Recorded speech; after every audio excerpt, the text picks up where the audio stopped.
All right, we're going to be asking our next panel to go ahead and pull up a seat. We'll be talking. As we start talking, we'll start having hordes of people come in from the outside. And one thing that I'd like to ask you guys to do as a favor to me, if nothing else, if you have not picked up your badge and lanyard yet from over at the registration desk, which is in the other building, just across the way, either across the bridge or outside here, please do so that we know that you actually came after registering. But also, I need the help because, as I said in the breakfast this morning, I am horrible with names. And I've been singing in choirs and things with people for 30 years, and I meet them on the street, and I have to turn to my wife and say, all right, they're from choir. What's their name? And I do that quite frequently, and it embarrasses her terribly. So help me and pick up your lanyard and your badge so we know that you came, and so that when I meet you in the hall, and you're pointing it out in the right direction. I say, hi, Jim. And that's for Jim Way. I forget Jim Way's name every once in a while, even Chris's. So anyway, our next panel is on space policy.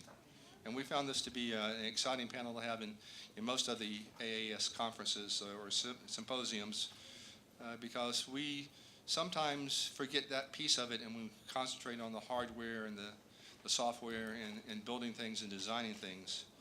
But it's the policy that makes that we're satisfying with all this stuff that we're doing. So the moderator is Frank Maureen. Frank's a Huntsville native. He went to Dartmouth. He didn't go to Purdue. That's okay. He covered the space program through his 44-year journalism career, and he worked the beat full-time from 1991. In addition to Aviation Week and the sister publications there, his work has appeared in the New York Times, the Baltimore Sun, and the old Birmingham News, or Birmingham Post-Herald. So what's the difference between the old one and the new Birmingham Post-Herald? Are they both this? Oh, there is no Birmingham Post-Herald there. Okay. And that sent him to Washington as its correspondent in 1979. He retired this year in June, and now he lives in Casanova, Virginia with his wife Bee and a bunch of animals. And since Bee is from Texas, that includes a couple of horses. Now, Frank has just become distinguished in another manner, and that is he now holds the record for the amount of time that it takes to get from Dulles to Huntsville. I think he left yesterday morning and didn't get here till late yesterday night. So, Frank.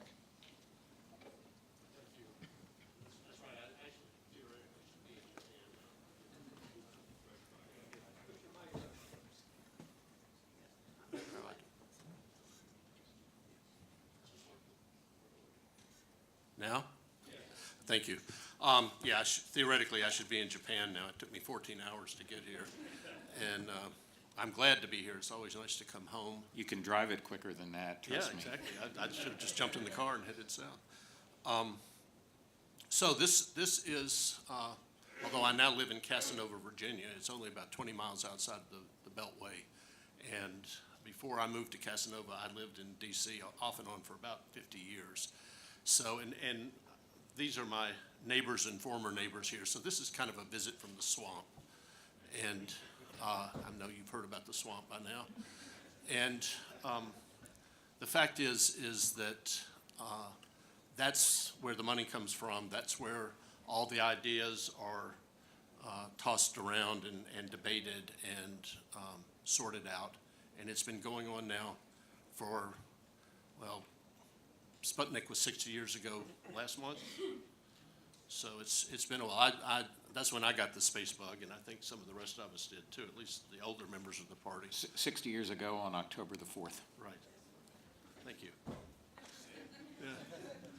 So we have a very good panel here, and probably they don't need introduction for this group. I just wanted to say a couple of things before I do that, though. And one is that we are really at the beginning of a new administration. This one has been a little bit slow to get off the ground with space. That's not unusual. The last NASA administrator was named in July There's one, soon we have one now, Representative Bridenstine, and soon we'll have a confirmation hearing, and things will get going. There's a new National Space Council. They're doing 3 reports, which fit very nicely with the theme of this conference, which is exploration, security, and commerce. And they're preparing 45-day reports that'll, I think, are due next month on each of those topics. So this will give us a chance to talk about what they might be saying, what kinds of issues that they're dealing with, and where we go from here, basically. When I get my head back into the space game like I'm doing today, I'm sort of regretting retiring because the story is getting really good, and it's always been a great story. I'm very lucky to have covered it for as long as I did. One thing that you'll see some different names here than you saw in your program. And one of it is kind of telling because Scott Pace couldn't come. He was going to be our White House representative, and he's the new executive director of the National Space Council, which has been reconstituted. Unfortunately, we're under a continuing resolution, and there was no money. So he's not really, I don't know how he's getting paid, but it's a new start, and and the CR is under the old program. So I'm going to introduce our panel. They're each going to give you about 5+ minutes of what they think the state of play is right now. And I've got some questions. I hope you do. We got an hour and a half, and I'd like for this to be as interactive as possible, to use a word that I don't like to use. I'd like for this to be a discussion. I know a lot of people in this audience have ideas too, and I'd love to hear what they are. And so if you have something you want to say or a question you want to ask, just raise your hand, and somebody will bring you a microphone. And don't worry so much about the format or the structure once we get through with the opening remarks. So we're going to start off with Kate Cronmiller, who is kind of the dean of the aerospace. I guess I can call you a lobbyist. Yes. And she is currently Vice President of Government Relations for Swamp Dweller. Yeah. She's Queen of the Swamp. Yeah, okay. Swamp Queen Kate she's now the Vice President of Government Relations for Jacobs, which I know everybody in this room is familiar with. And in that role, she's responsible for directing and overseeing all of Jacobs' activities involving Congress, the administration, associations like our sponsors or our organizers here today, and the industry counterparts. And she reports directly to the president of Jacobs Aerospace and Technology, and supports their other business interests as well on Capitol Hill. And she has been a mentor to me over the years, and I really appreciate her doing this year. She's also been Senior Vice President of Government Relations at Orbital Sciences, and Vice President of Washington Operations for USA, United Space Alliance, and had business development and legislative relations roles at Rockwell International and a whole bunch of other stuff. And she's a stalwart of women in aerospace. And co-founder. Thank you. I don't really need to introduce Mike Griffin, who is the former administrator of NASA. He's probably some of you used to call him boss. I'm just going to say this up front. It's been reported that he's under consideration to be Undersecretary of Defense for Research and Engineering, which I think would be the 3rd ranking position at the Pentagon when the new law takes effect. I have a feeling we're going to have to stay away from that. We'll see. But he has done a whole lot of other things besides be the NASA administrator. He has I was looking at his bio. One thing that I found interesting was he was the head of the Space Department at Johns Hopkins Applied Physics Lab, which is kind of it's a very good job. It's just perfect for Mike, because Mike has, as some of you probably know, 6 degrees, including one in business administration. He's well trained, and he's also, and I know this from former students of his, a very good teacher. And I'm just going to leave it at that because, as I said, everybody knows Mike Griffin. Jim Vetta is here from the Aerospace Corporation. He's a senior policy analyst at the Aerospace Corporation Center for Space Policy and Strategy, which is in Arlington, Virginia, inside the Beltway. And he's been there since 2004 doing research and analysis on national security, civil and commercial space. Again, all three areas that we're discussing at this symposium today. He spent 6.5 years at the Office of Secretary of Defense, working on space policy and homeland defense, and he has been an associate professor in the Department of Space Studies at the University of North Dakota, which is like UAH, another center of space education in this country. And last but certainly not least is Tom Culligan, who has agreed to stand in for Ann Zukowski from Lockheed Martin, who had a business appointment that she could not miss. So she wasn't able to be here today. I saw her at the airport. I hope her flight went better than mine did, and she said to tell everybody that she really is sorry she couldn't come.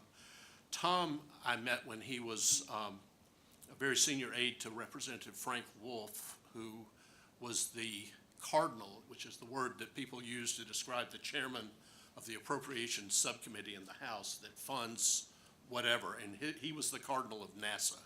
All the NASA money came through his subcommittee, and Tom was his senior policy advisor, and also he was associate staff member of the House Appropriations Committee, Commerce, Justice, and Science Subcommittee, which is the appropriating subcommittee for NASA.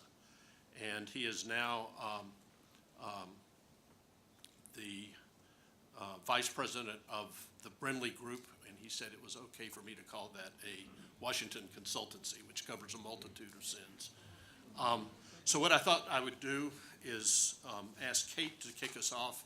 Each of the panelists are going to give a little briefing on where they see things today and where it's going. And you'll find out very shortly that Kate is right on top of the state of play on Capitol Hill. And she actually brought charts, so get out your cell phones and take pictures of them. Go ahead, Kate. Okay, well, thank you, and good morning, everyone. And before I get started, I just wanted to recognize Mark Dawson, who I hope is back in the room. Mark is joining us from Congressman Robert Adderholt's staff, and he will be correcting everything I say wrong today because he's actually up there in the middle of the swamp helping all of you get the money you need to do your job. When I was asked to put together charts outlining what's going on in Congress, the only thing I could think of was, how the heck am I going to do that?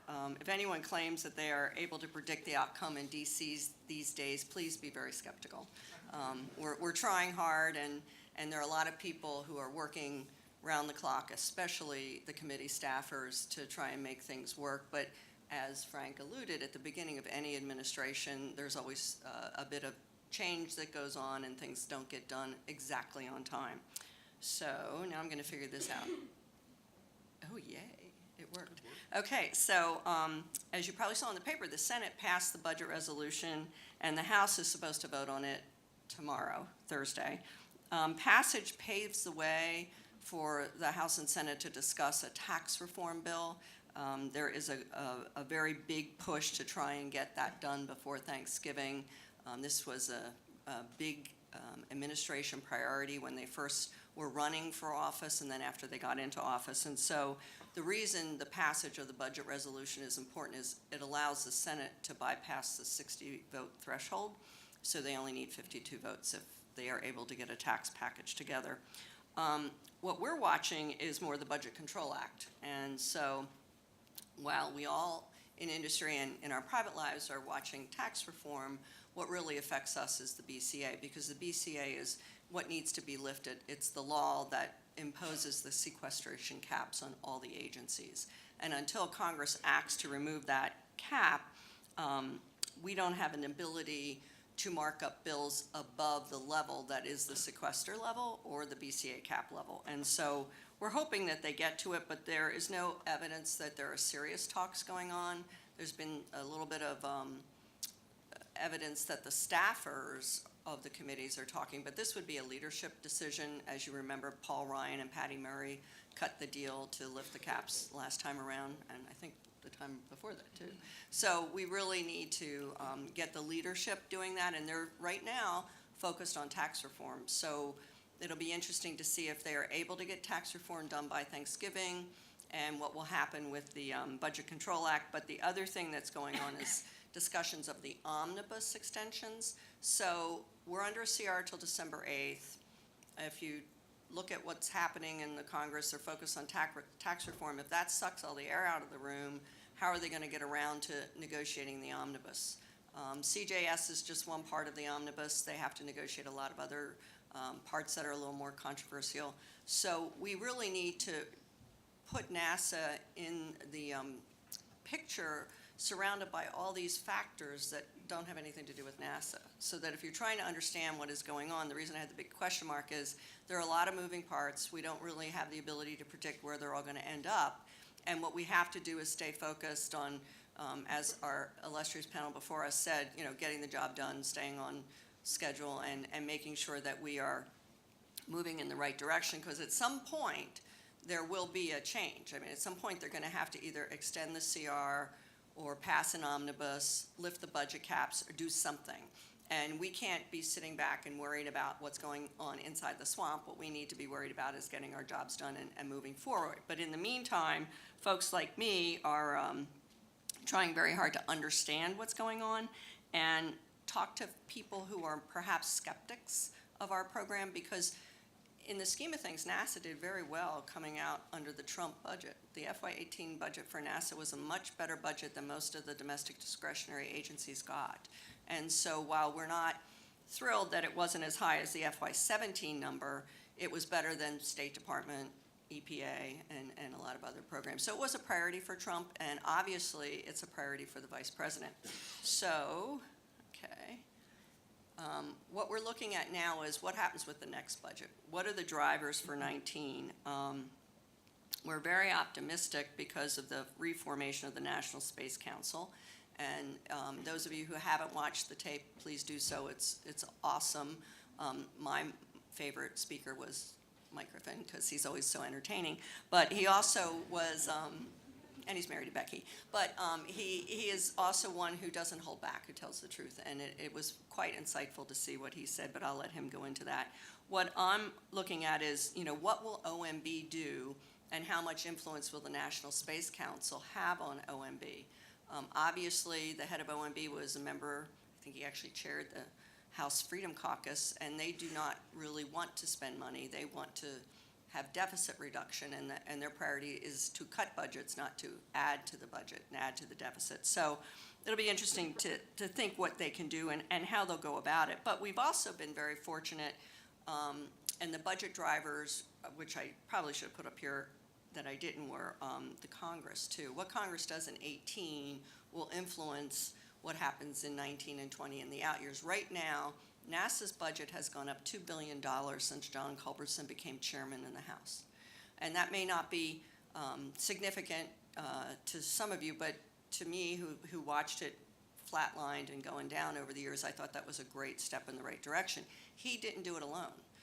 Obviously, Senator Richard Shelby had quite a bit to say about that, as did Robert Adderholt and other members of Appropriations, Congresswoman Roby, and interestingly enough, the Democrats have supported the NASA investments and have supported Culbertson in his attempts to get NASA back to the level that he thinks they need to be. There was a report by the National Research Council called Pathways to Exploration.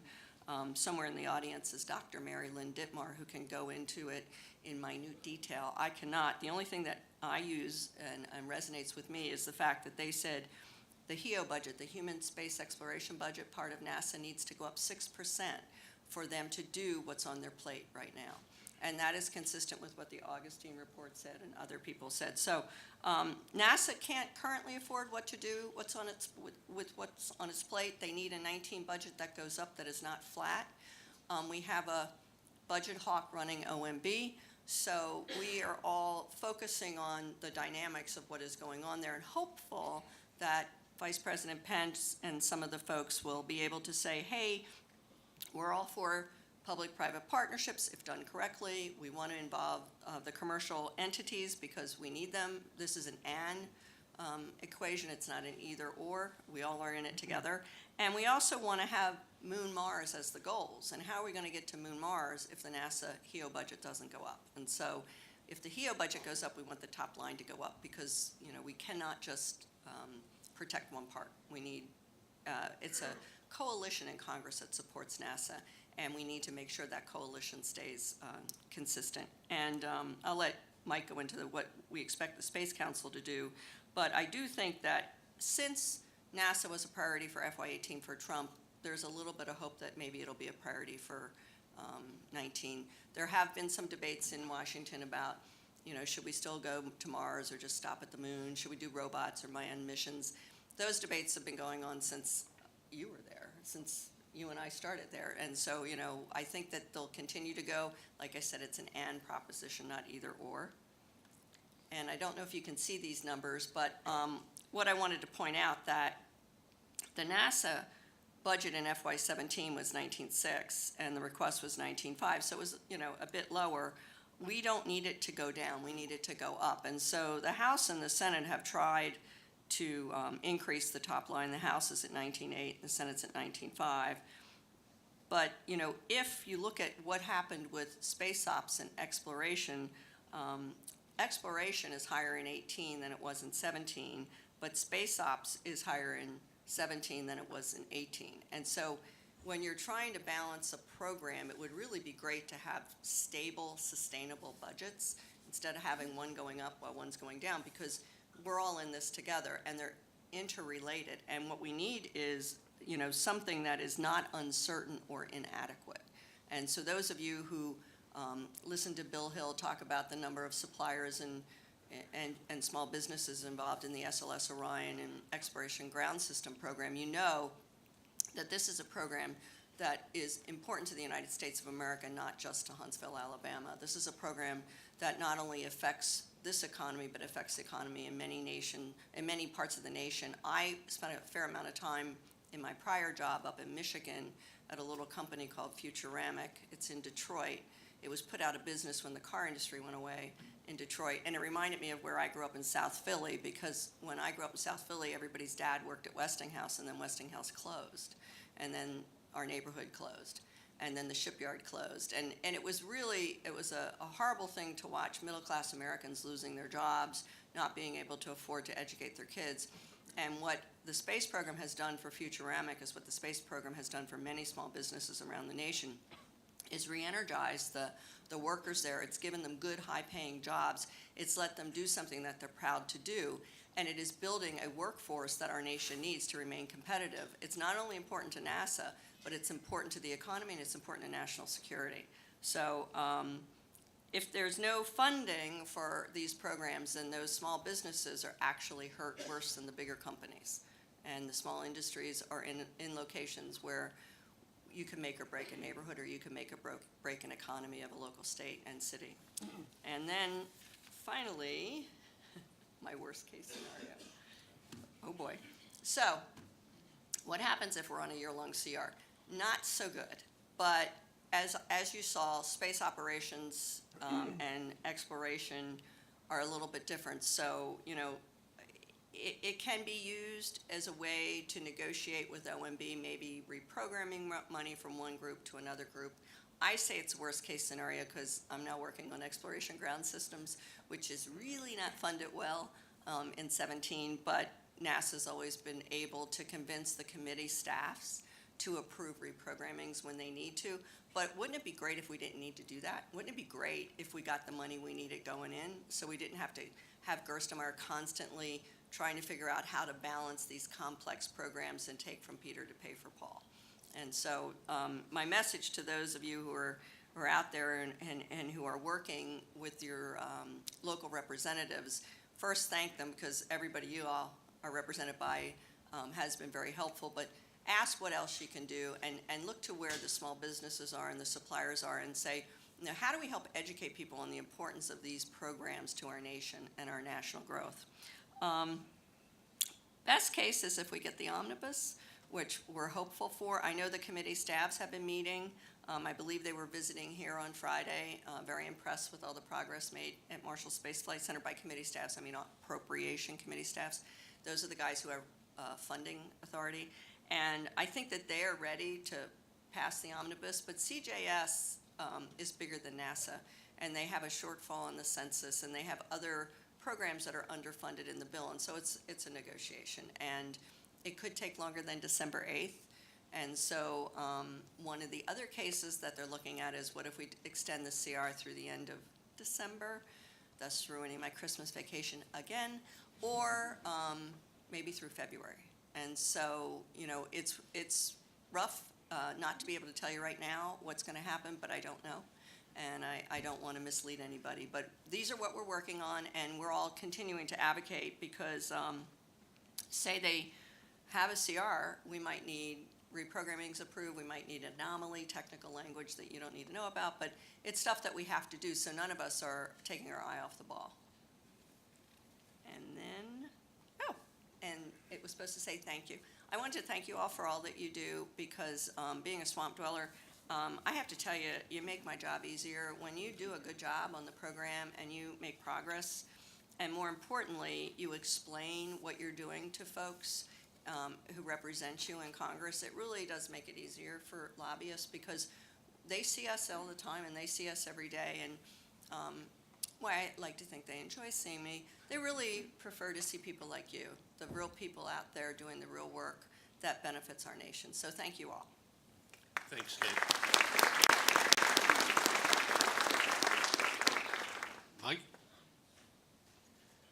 Thanks, Frank, and thanks for that nice introduction. I'll just have to say for the record, I'm not able to comment on any news reports regarding positions I might hold or might not hold or once held or whatever.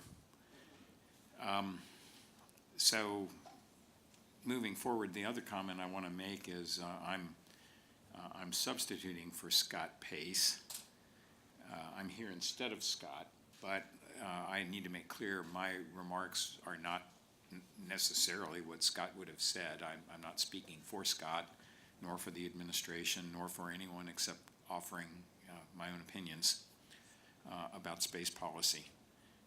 I would go further and say there is actually no replacement for Scott Pace. When Scott and I were working together at NASA, I used to comment more than once. I commented that Scott's brain is a national treasure, and I don't think I can offer his level of expertise in space policy, but I can probably use up 5 minutes for remarks.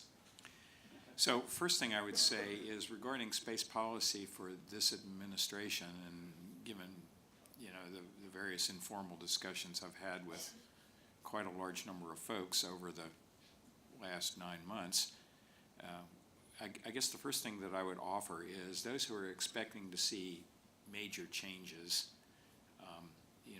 such as we saw in 2010, don't expect that. I don't think you're going to see, no matter. I know, I'm aware some people want to do it, but I don't think you're going to see SLS and Orion going away. If anything, I think you're going to see them more firmly supported. With regard to major new goals, the goals for NASA have been clear for a while. We need to do the obvious thing, which is to return to the moon. Hopefully, I hope in company with our tried and true and long-suffering international partners. And we need to go to Mars, and we need to do it in that order. And both Frank and Kate made mention of the National Space Council meeting at which I testified 3 weeks ago, and I think if you see that tape, you'll see some very forward-leaning remarks by the Vice President with regard to return to the moon. So, as Kate noted, everyone was sent off to produce 45-day plans or some such on the various different sectors that were addressed in the Space Council meeting. And I personally would be very surprised if you did not see a return to the moon prominently featured in our space plans for the future. Personally, I regard that as a good thing because, in my view, failure to pursue that course of action leaves the moon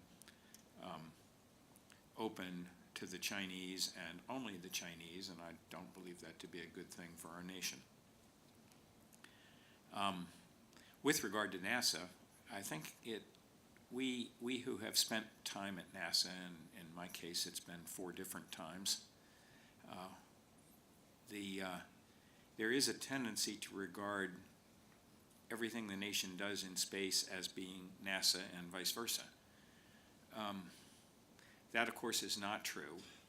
You know, the intelligence community has a huge space budget, the Air Force has a very substantial space budget, and NASA has a substantial space budget, and of course so does NOAA.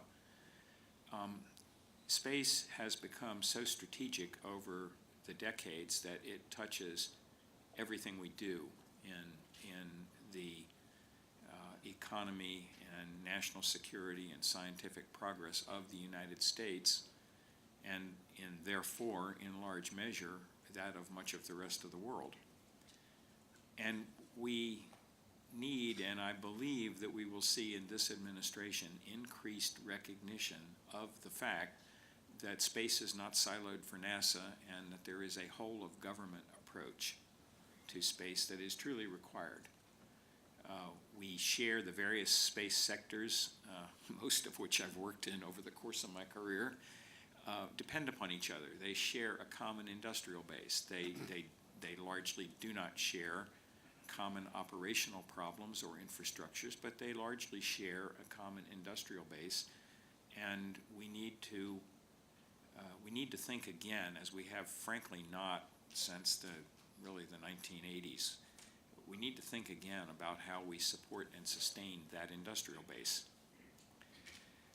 We need to think again, as we have really not since the 1980s, about our approach to acquisition. Government acquisition across the board, not restricted to space, but government acquisition is a mess. We take far longer to buy things that we need on behalf of the taxpayer, and we spend more money trying to prevent a mistake than the cost of the mistake. We're far out of balance on checks and balances in terms of government acquisition. I would, and Kate mentioned private-public partnerships in commercial space. As I think most of you know, I was quite forward-leaning with that at NASA on the COTS program, and of course I had a few years of running In-Q-Tel, which was one of the government progenitors of private-public partnerships. Done well, they can bring benefit to both sides, but they must bring benefit to both sides, because on the business side, if a PPP isn't constructed in such a way as to allow industry to return a profit, it will fail the MBA 101 test, and the industry side of the private-public partnership will vanish. If the PPP can't furnish results which are attractive to congressmen and senators, then the government side will collapse. When carefully balanced, that can work well, and when not carefully balanced, it will not.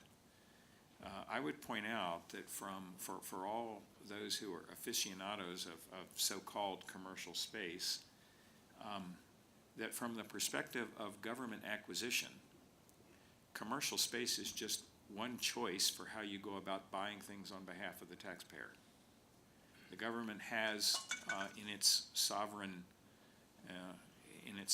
power, the government has quite a large variety of ways that it can use taxpayer dollars to buy things on behalf of the citizenry, and commercial space is just one of those.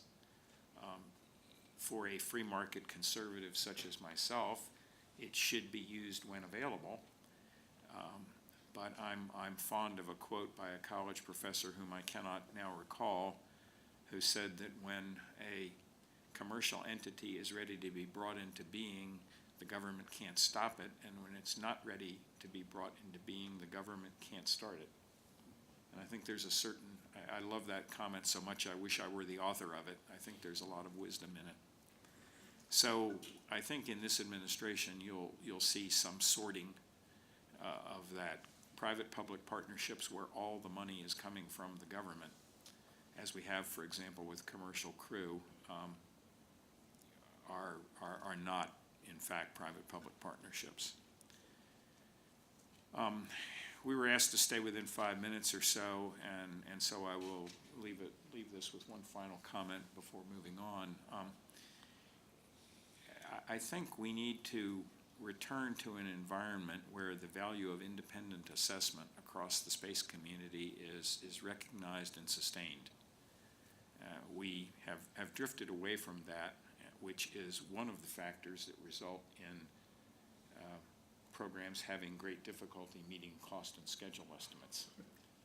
I will not soon forget, about 15 minutes after I sat down in my chair as administrator of NASA, the astronomy community brought in what they then thought was the real bill for the James Webb Space Telescope. Let me not surprise anyone by saying that it was several factors over what the advertised cost would be. And I don't pick on James Webb. I'm one of its biggest supporters, and as Tom Culligan will recall, I did my best to convince Mr. Wolf that we should support it despite its overruns. It was just merely the first acronym that popped into my head. Many, many, many of our programs are offered to Congress on that basis, and we shouldn't be doing it. It goes to our credibility, and so we have in past years let our independent assessment functions lag across the board, DoD, intelligence community, NASA, and that's something that I hope and believe that this administration will take a whack at. Let me stop there. Thank you for inviting me to be a substitute for Scott. Frank. Thanks, Mike.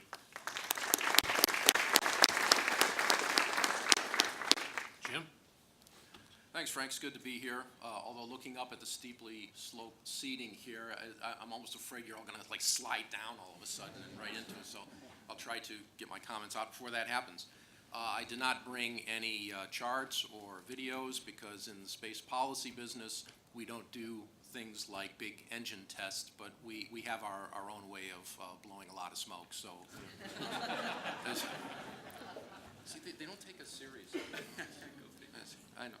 I'm going to start off with a quote that I think is important. Planning a human spaceflight program should start with agreement about the goals to be accomplished by that program, not about which object in space to visit. Too often in the past, planning the human spaceflight program has begun with where rather than why. That comes from the Augustine Committee in 2009. And I think that's something that has been true in the entire post-Apollo space program. We too often start out with where rather than why. And I think we have to consider whether something needs to be done about that in the context of what we just saw in the first meeting of the National Space Council back on October 5th, in which for the fourth time in less than 30 years, we've heard an administration propose an ambitious human spaceflight program going into deep space. In 1989, it was the Space Exploration Initiative to the moon and on to Mars. 15 years later, it was the Vision for Space Exploration, again, to the moon and on to Mars. In 2010, a variation on the theme, visit an asteroid and on to Mars. And now, again, this year, we're seeing a call once again for to the moon and on to Mars. Well, the previous three occasions, shall we say, they struggled. And we have to ask, what could be different about the way we do it now? I mean, in addition to giving it adequate budget. It's not just the budget question. So we have to justify the why to all the people out there who are not like us, steeped in this stuff every day, and we know it's great stuff, and we've believed in it for a long time. The folks out there that are just hearing this in general news and hear us proclaiming our joy that we found water deposits on the moon, they may think we're a bunch of idiots because there's plenty of water here on Earth. 70% of the planet's covered by water. What do you care about water on the moon? You can't explain these things in a soundbite or a tweet.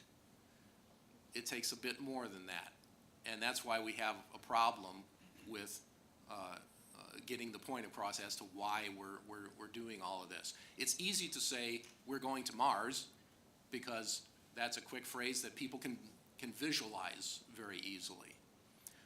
But if we say something that tries to really explain the human movement into space, it takes a lot more explanation that we have to find a better way of getting across. What I believe we should be doing is aiming at capabilities and resources. Those are the goals. The destinations are not the goals. Capabilities and resources, and that means we want to have humans move out into space in a way that is sustainable and value generating. And it has to be something where we can show people that we're not just moving out, but bringing benefits back home at the same time. You can't really get that across in 25 words or less, or 140 characters or less, or whatever your medium is. So I think that more focus on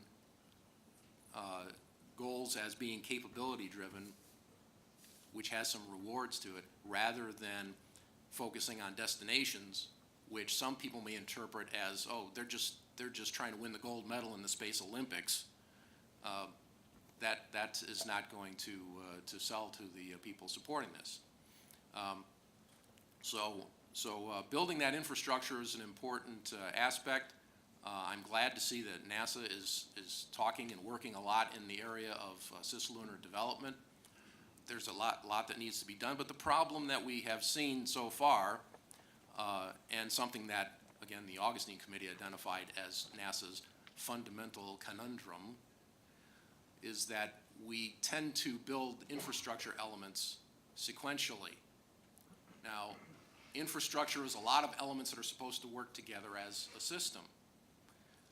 But if we build them sequentially, as okay, we're going to build a space shuttle, and then we're going to build a space station, and once the space station is operational, we're going to get rid of the shuttle, and then what do we do next? Deep Space Gateway, whatever it might be. You can't do these sequentially because they'll never work together. So we have to find a way to get the parallel development of our space infrastructure in cislunar space, and then we'll learn how to really operate there. Because if we don't learn, as well, something Scott Pace may have said if he was here, because he and I have talked about this a lot, you have to learn how to live off the land in space, use the resources there, because if you don't, then whatever you do on the moon or Mars or anywhere else you go is never going to be more than the type of outpost we have at the Antarctic, for example.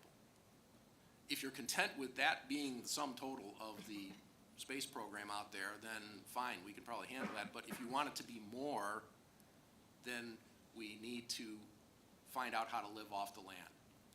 And we have to set up the infrastructure and not just launch vehicles to get us to various places. We need to include the on-orbit servicing, the on-orbit manufacturing, the harvesting of materials and energy in space. We have to have all these things working together. We have to expand communications and navigation so that it serves all of cislunar space, not just the Earth. These are hard things.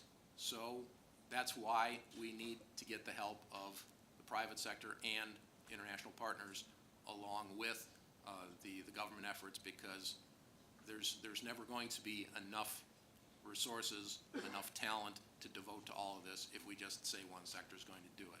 So I guess I'll stop there and hand it to Tom. Thank you, Jim. And Tom. Well, there's an old line in Washington that everything's been said, but not everybody has said it. So I'll try and clean up here and just summarize a few of the key points I think everybody's made. I agree 100% with really everything that's been said on this panel. I'll also note that I'm really pleased to be here. I've tried for about 5 years to come to this conference, and when I was on Capitol Hill, we'd always have omnibus negotiations starting at this time. And I want to give full credit, as Kate did, to Mark Dawson with Congressman Adderhall. He's probably the greatest champion you all have in D.C.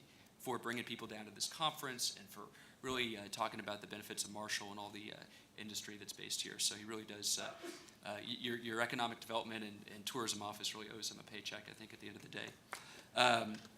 A couple, yeah, absolutely. A couple just, general thoughts. If you look back at our policy, and again, Kate and Mike can probably speak to this even better than I can, from the congressional side, it's been pretty consistent since 2005.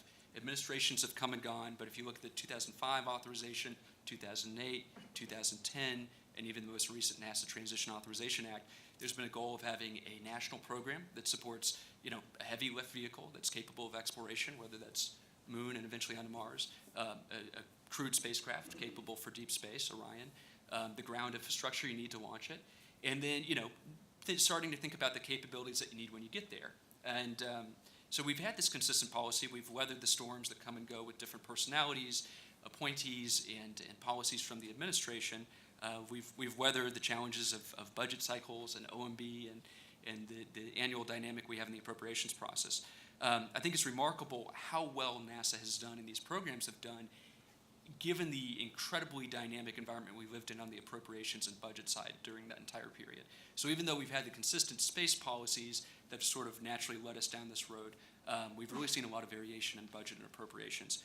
And really a testament to how well we've done is the leadership that we've had in Congress, particularly. Full credit goes to Chairman Shelby and Chairman Culberson. Never underestimate the power of a really good appropriations subcommittee chairman. They really, based on their priorities, as Kate alluded to, you have to trade against, FBI demands, Department of Justice demands, Department of Commerce demands, and seeing the NASA budget grow by $2 billion over the last 3 fiscal years, that's incredible.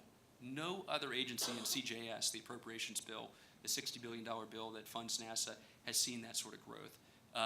And I said at the Back to the Moon conference 2 weeks ago, we're experiencing a really good bubble in terms of support for space right now among policymakers, both in Congress and in the White House. We just need to sustain it because that can go away very quickly if the budget environment changes. And the biggest threat to us is that allocation that we get for non-defense discretionary appropriations. Sounds a little esoteric, but at the end of the day, that's the overall allocation that the domestic spending agencies have to split up and prioritize. If you look at the House and Senate budgets this year, if you were to adopt those budgets at face value, which very few people expect will be the outcome at the end of the omnibus, it'd be brutal for non-defense discretionary spending, absolutely brutal. You'd probably be looking at multi-billion-dollar cuts per appropriations bill on the non-defense side. So, as much as we're here to focus on space and space appropriations, there is this existential threat that we need to be mindful of. And as you communicate with your members of Congress and policymakers, really making sure that there's a bipartisan budget agreement like we've seen the last couple of years is so critical to keeping that number high and encouraging the new administration to really try and bring that number up in their appropriations request. As Kate alluded to, we saw with the first Trump budget a nice correction in terms of the OMB request. You saw SLS and Orion fully funded in the request for the first time in a very long time. And you overall saw fewer gimmicks. In the previous year, we saw some games that were being played on, if certain taxes were adopted, then we'll increase the NASA budget. We didn't see those in the FY18 cycle. I think it was also really helpful that you saw the director of OMB sitting at the same table with the vice president at the National Space Council meeting. For the vice president to be able to look Mick Mulvaney in the eyes and say, we really need to focus on this, that helps a lot. Now we're going to see where the rubber meets the road and how much, the forces that be within OMB and other parts of the budget process impact that. And, hopefully you've got two talented people at the Space Council, Scott Pace and Jared Stout, who you couldn't have more capable people to try and implement the vice president's priorities and objectives there. I'll just wrap up by saying, I think there's a lot of support in Congress right now for Deep Space Gateway. Even though it hasn't been, I think, officially sort of put in a budget proposal by NASA yet, I've heard nothing on the Hill but very positive interest in this and the capabilities of the platform it provides. I think you've seen that great messaging out of NASA, and that's resonated well. People are eager to have a platform that SLS and Orion are going to enable the building of. And what's great about it, if you look across kind of the congressional perspective, is it provides a lot of on-ramps for international partners and for commercial providers. We have NASA maybe looking at taking care of the core capabilities that support the upcoming exploration missions and NASA's priority goals. But you've also got a lot of additional capabilities like the Canada arm and this stuff that's being studied with the Russians, and you look at robotic lunar landers and made in space type activities. So there's a lot you can do with that platform. So hopefully we'll see some resolution there as we come out of the 45-day study. But with that, I'll turn it back to Frank. Thanks, Tom. So at this point, I would like to have a discussion around the room. And I've got a couple of questions here, but I hope you guys do too. And I think I'll start with something that's been troubling me a little bit just since the election, and that's the negativity that comes out of Washington. I mean, we actually don't have television in Casanova, Virginia, and it's not bad not having it. But there is I'll put it this way, there's a deep skepticism about government, which has been capitalized by a lot of the politicians that are on the television, if you have one. And here's space, which is kind of, the shibboleth is the support is a mile wide and an inch deep. How do, and I'll use the we, how do we continue the program and make it go in the positive directions that it's heading in this environment of extreme skepticism about government spending, resistance to paying taxes, the whole government way of doing business, which seems to me to be under challenge right now. I hope that's not too nebulous, but I see Tom shaking his head yes. I'm going to ask him first. Sure, I'll jump on that grenade. I think that part of it is I think NASA's actually enjoyed a degree of support within that context, including from the new administration. And you've got people who are very conservative, budget hawks in Congress who support NASA. It's maybe one of the few appropriations requests they might sign a letter for. And I think it's because it's one of the few areas you look at, the polling on federal agencies. It's the military and it's NASA that still, I think, Americans of all stripes have a ton of confidence in. It's the rest of the institutions that they increasingly have lost faith in. Congress being at the bottom of the pack, which is unfortunate because there's a lot of really good men and women in Congress, both at the member level and the staff level, who are working really hard to do good work. I think lobbyists are lower. Is it? You're probably right. Although everyone hates Congress except for their own member who helped them on whatever they needed. I think the same goes for lobbyists. But so I think that we've been fortunate to be in that camp. But now we have to deliver. If we say we're going to do this and we're benefiting at times that other agencies are maybe seeing contractions in their spending, we have to be able to deliver on what we say we can do and provide that inspiration and that motivation going forward. So I think it's great where we are relative to the toxic environment in other places, but if we don't perform, and I mean that across the whole agency and the whole portfolio, that could go away. Anyone else? Well, I think that Tom hit the nail on the head. That's why I thanked everyone for their performance. We really do need to show results from how we're spending their taxpayer-funded dollars. And I had many a member of Congress when I worked for United Space Alliance who would come down and new administration appointees would be a little skeptical until they saw a shuttle launch.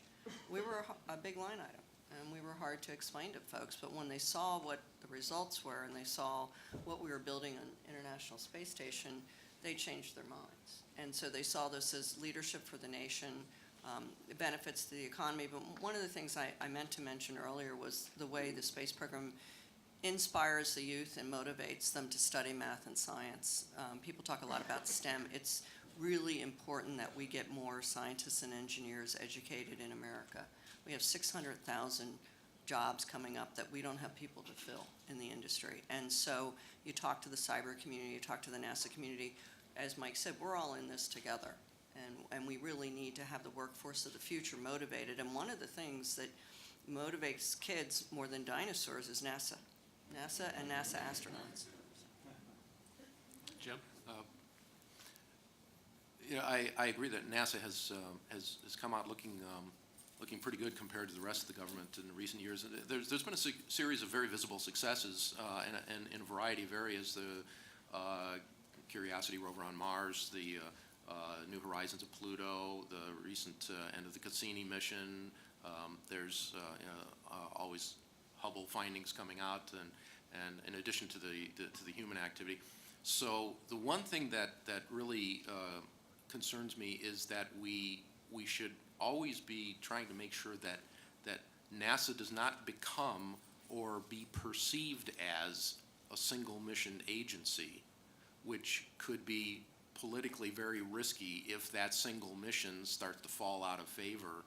I'm a big believer in the balanced portfolio at NASA, and I'm hoping that we can go on with that so that there can be the types of things that I grew up watching. Now, I grew up during the Apollo era, but that was not the only thing I was paying attention to. It was, we were sending probes to Mars and Venus, and there's all of this cool stuff going on in a variety of areas. If we can show that it's a high-performing, multi-purpose agency, that's going to be continuing a positive future for NASA, as we don't want it to be perceived as just a single thing. Thanks.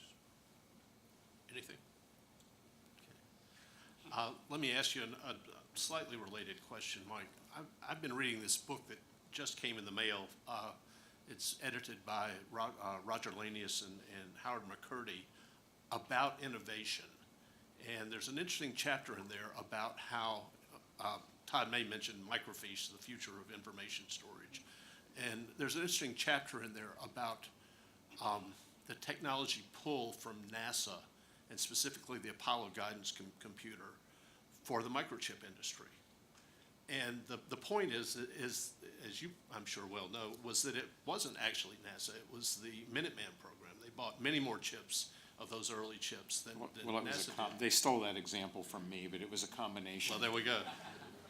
But my question to you is, as someone who reportedly is going to be working in the Pentagon again, and certainly has worked in the defense arena in the past, and to keep in our, to bring the security part of the conference theme in, how can the national security community exercise a technology pull like that, while at the same time doing its national security role? And I'm talking about technology transfer. I'm talking about getting the inventions that are pulled into being by defense needs into the commercial sector.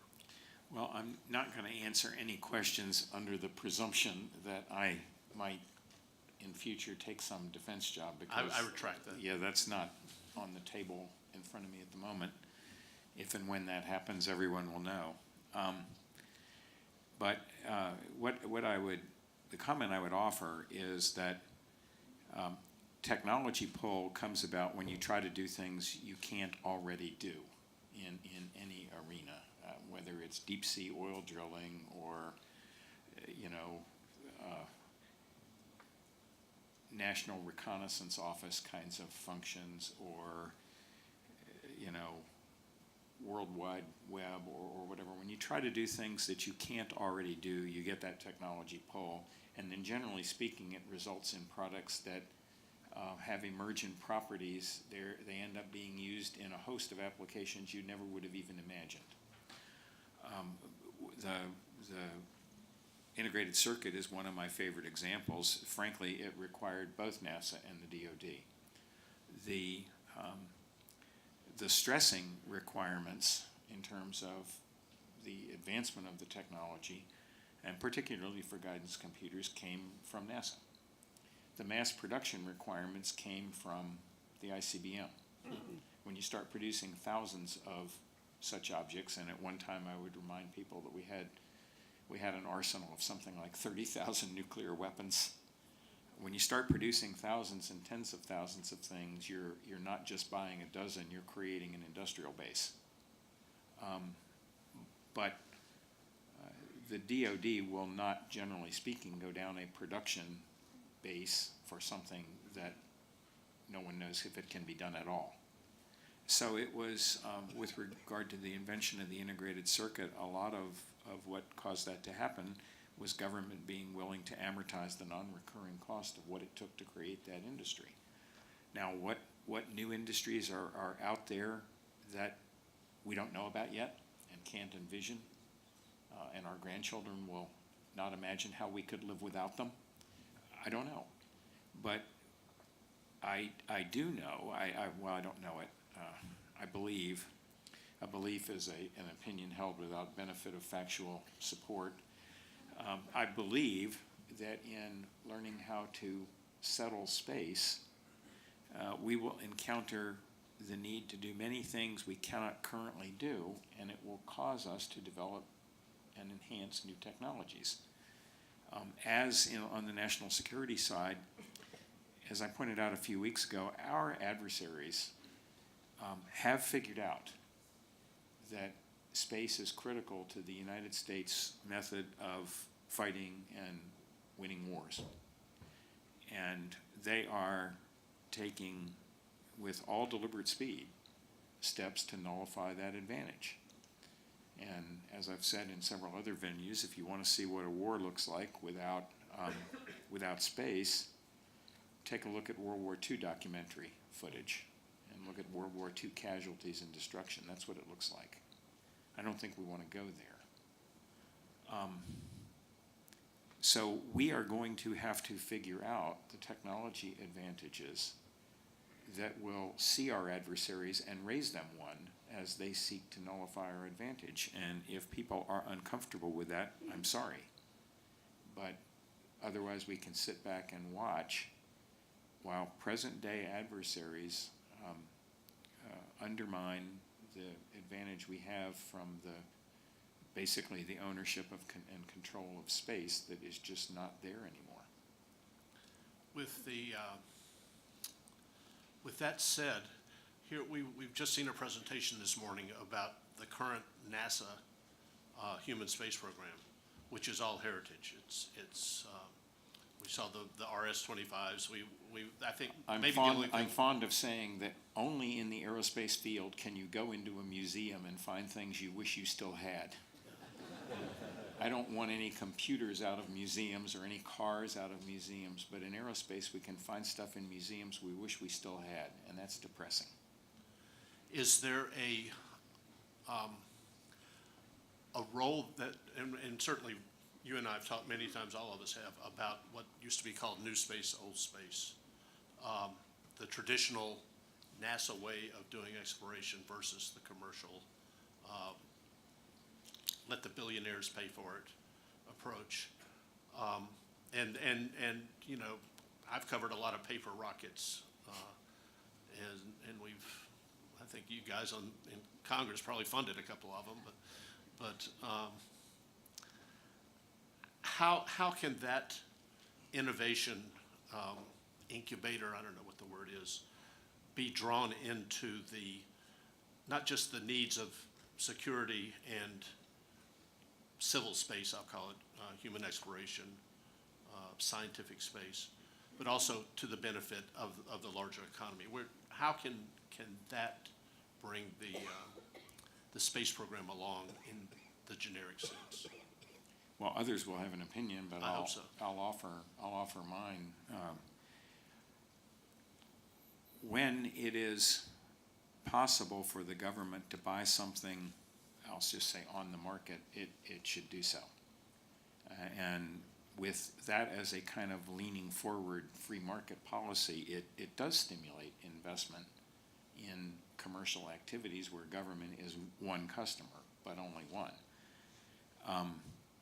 In areas where there is no market, where the government is substantially the only customer, I mean submarines, fighter aircraft, bombers, aircraft carriers, those kinds of things, you're never going to have a substantial involvement of the commercial sector. You can hire people to do work for order, but there's no commercial market for submarines.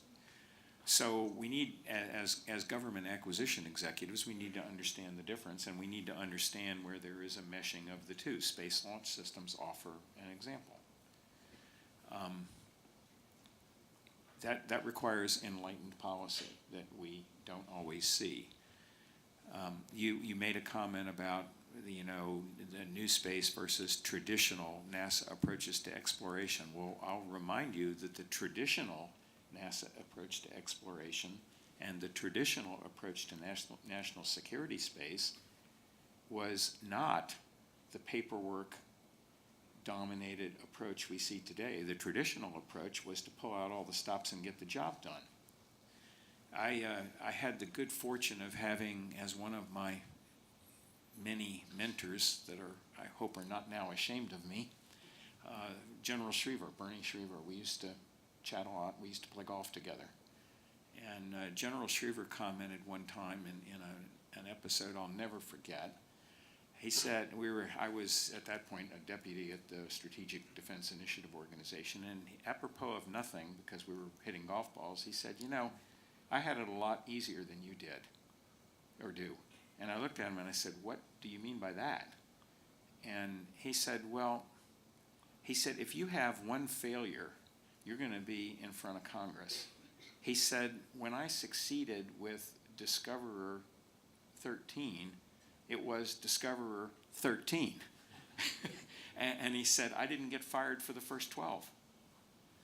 And I thought, okay, you do have a point, sir. So when we understand that the true cost of a programmatic failure done the way we do things today is that we don't get the job done, and that the true cost is not that we spend a few dollars breaking hardware, then we will return to the kind of traditional NASA approach and the traditional national security space approach. So-called new space is not new. They are staffed by people who have managed to free themselves of the constraints that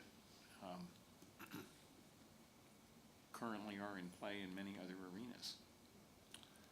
Let me ask our congressional panelists where that money might come from to do the kind of break it till it works development that Mike is talking about. It's the same industry, but the Pentagon gets a lot of money. NASA has to scrap for every bit. How can that balance be addressed in the current Congress? How can Congress deal with that?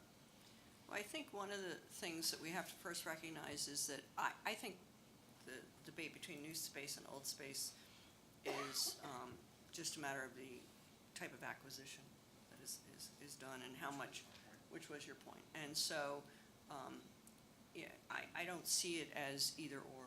As I've said, I think it's and once you look at the NASA budget and you look at what NASA's trying to do, I think Bill said they were building the foundation components of deep space. John Culberson always says they're building the interplanetary highway system for the private sector to develop space-based businesses. So he sees SLS and Orion as, you know, the interstate, and, you know, other companies, I won't use names, are coming pop up with 7-Elevens and whatever businesses they want to build along that highway. I think it's a good analogy, and what we need to figure out is how do we convince the Congress and the administration that NASA has to have a top-line increase to do what's on their plate, and then free up NASA to allow them to try and fail. You know, we don't allow them to fail, and when they do fail, we beat them up. And so I have 2 teenage sons, and they've learned more from their failures than they have from their successes. And we used to be able to blow up rockets and learn from them and move on and build another rocket. And right now, there's no tolerance for that because the dollars are so short. And so I think we just need to have an understanding of what it really takes to go beyond low Earth orbit. What's it going to cost? What will the government have to invest? Maybe we'll do it in a way that the industrial base is able to leverage defense money with NASA money. But the reality is we have to have a mindset change that it's okay to give them what they need. And they don't need to constantly try and rob Peter to pay Paul. They need a top line increase, and they need everybody. They need everybody. They need all of the, quote, commercial space companies as well as the traditional space companies. I wrote the Commercial Space Launch Act back in, I think it was 82 or 83 with Charlie Chafer. I thought it was 86. No, it was passed in 84. It was signed into law by Vice President Bush on the White House lawn, and I'm in the picture. So, but not that you would know that, but, you know, we started, Deke Slayton started doing that, and the only company that was around back then that's still around now was run by Dave Thompson, Orbital. and Deke was about a year and a half ahead of Dave, and he went bankrupt, and luckily found me a job at Rockwell. But it was a good time. We blew things up. We were allowed to do things, and sometimes if you don't have to answer to Wall Street or shareholders too often, you can do that. You can push the envelope. We eventually had to answer to our investors, and it was okay, but not that great. And so we need to have tolerance for that, because what we're doing is really hard. It's not easy, and we are only going to learn if we try. And so, you know, I don't know the solution, but I do think a lot of it has to come down to how we do acquisition and oversight. Tom? I would just add, too, I think we've gotten locked in this artificial paradigm that there's only two ways to do business. There's, you know, FAR with all the consequences that Mike talked about, and then there's Space Act Agreement, and so you're going to do it like CCDev. You really don't need to live in that paradigm, and I got to give a lot of credit to HEO and what they've done within the Advanced Exploration Systems Office to get really creative about how do you do modified versions of FAR, how do you tailor programs that allow you to leverage access to NASA centers like Marshall and NASA expertise in lieu of, you know, dollars or subsidies. I think the Lunar Catalyst program is a great example. You had a couple companies, privately funded, come up and say, we'd like to develop a robotic lunar lander. And NASA said, hey, we don't have cash to give you, but we can give you technical expertise to let you have access to our facilities, bring our people in for your PDRs and CDRs. It's been a great model, and you've seen Astrobotic and Moon Express and others come up under that system. So I think one of the things we need to think about, too, is depending on the swim lane and what the capability it is we're trying to work with industry to bring online, there's different ways to do that based on maybe the risk or based on NASA's interest relative to market interest. The last thing I'd just say is it's sort of funny to watch these conversations. I haven't been doing this as long as some people on the panel, but I have been around long enough to remember when SLS was first proposed. There were some launch companies that came in and said, you don't need a big rocket. The days of big rockets are over. Distributed launch, you know, we're going to do it. Well, it's funny that some of those companies have now come in and said, we need a BFR. It's going to be as big, if not bigger. And I go, whatever happened to distributed launch? Whatever happened to we don't need big rockets? The same thing happened on small launch. People came in and said, you know, we don't need to be in that space anymore. You saw this move to EELV. Well, all of a sudden, NASA invests heavily in CubeSats, and you see a lot of innovation out of there. And you've got this great new interest from some small launch providers into filling that market space that had essentially been abandoned. And so, you know, it's just funny to watch these. We get locked into these artificial paradigms, and I think we need to sometimes take a step back and look at the last 10 years of where we've come and where we're headed, and not allow ourselves to be put in boxes artificially. Is that happening on the Hill? Are there people in Congress who are onto that, who understand that? I think so. The challenge on the Hill, and it's not the Hill's fault, it's just there's so much turnover. I mean, you think about the length and duration of members who served 10, 20 years ago compared to now.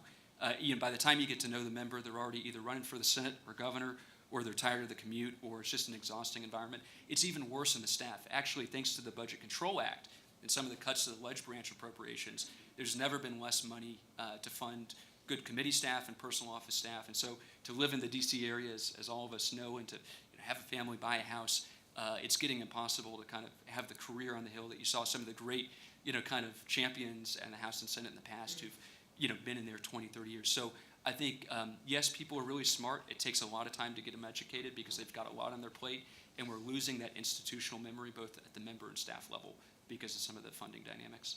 Thank you. We have about 15 minutes, and I see a hand back there. You're it.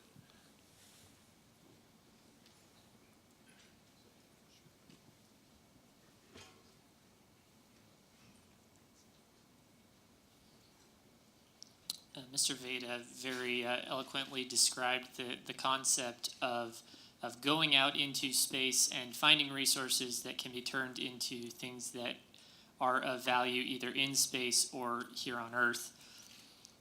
And that's clearly the focus of a lot of the commercial players in the space sector these days. And as that becomes more and more a focus, people are starting to realize that when you find something of value out there, that's going to instantaneously create a whole host of additional strategic challenges that are not really in play at this time. I think it was George Soros, or Sowers, formerly of ULA, who described piracy as an example of one of those challenges that is going to come when you find a resource out there. Are you folks, as you work in the Hill, hearing the decision makers start to think about the inevitable consequences of the movement we're seeing toward that resource usage, and is that affecting their decision making at all? Are you talking about law of the sea? Are Or you talking about the Outer not- Space Treaty and the governance? Not just law of the sea, but being able to, there's one thing it's one thing to say we shouldn't have pirates, and it's another thing to be able to do something to stop it and protect the trade routes that might develop when there are resources that you have to take from point A to point B. Well, I know that there was some debate this year on the revisiting of the Outer Space Treaty, and members of Congress were encouraged to talk to the companies that were investing money to go into cislunar orbit, to go to the moon, to basically put their own money into their projects, to understand what they needed. And Tom, I'll defer to you on what the Senate hearing results were, because I didn't attend, but I believe that the thought was they should revisit the Outer Space Treaty, which would be the governance for what we do beyond low Earth orbit. And now they're wondering maybe that would inject too much instability into the system, so that their investors would be scared off. For instance, if you're investing in a company that's going to go to the moon and mine on the moon, and then there's no international governing body to protect them if another company from another country comes along and stakes claim to where they were mining, is there an international forum to discuss that and to mediate between the two countries and the two entities that have invested their money? And I don't think it's been resolved totally, but I think that Congress has stepped back and thought maybe we shouldn't back away from the Outer Space Treaty at this juncture, because we need to have some kind of governing body to make sure that if there is a need for a resolution of some debate, or maybe pirates come out there, I don't know, but I don't think that they're heading down that path right now, and I'll defer to Tom, who was at the Senate hearing, but I do think that they're basing a lot of their analysis on the Law of the Sea Treaty and how what Admiralty law governs and how we deal with it on the high seas.